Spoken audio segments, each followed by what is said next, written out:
Hello there. I've got another video about the area around Bishop's Dyke. I find it a very interesting area. It's not as wild as it used to be when I was a teenager.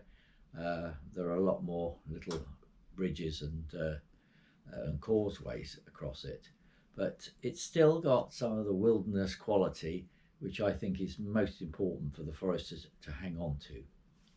I'm just going to cover two of the features of this area, and that is the bogs themselves, which are most important, and the causeways, the two causeways that cross that really wet area. In the past, attempts were made to drain these bogs. Even in 1960s, they were putting quite large ditches right the way through these bogs, mainly to improve the grazing, or in other places it was to improve the ground for growing conifers. Today we know better. With climate change and the earth warming, it's become really important to hold the water in the system, and some of these bogs that were eroding, work has had to be done to stop that erosion. Because the bogs are so important, they act like large sponges which feed the streams, which are really are the life's blood of the forest. And another important benefit that these bogs provide is that they are very safe refuges for wildlife. You can't walk in there and you can't disturb the wildlife. You can only look over it with your binoculars. In most parts of lowland Britain and Europe, these places were drained and converted into farmland. But because of the interesting history of the New Forest, we've actually managed to have more of these areas than anywhere in Western Europe. And now we value them greatly. They are rare habitats. The New Forest now has 80% of all of this type of habitat that is left in lowland Britain and Western Europe.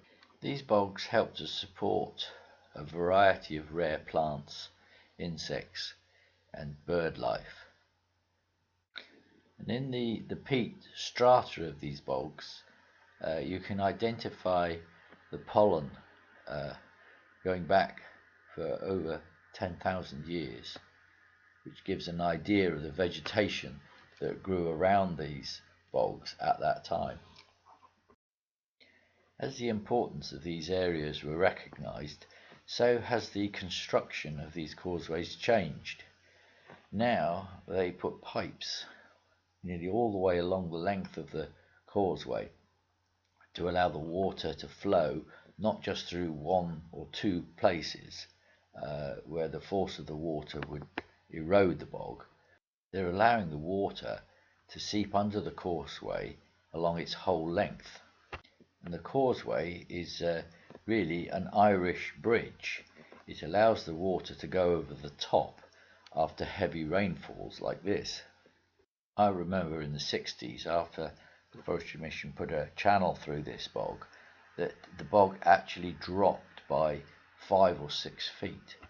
With these new style causeways, with the drainage pipes, the bog will actually be able to gradually get larger. Well, with a world that's rapidly losing its biodiversity, we do have a responsibility to look after these areas. Anyway, I hope you found this video interesting. If you did, please click a like, and I look forward to making another one next time. Goodbye.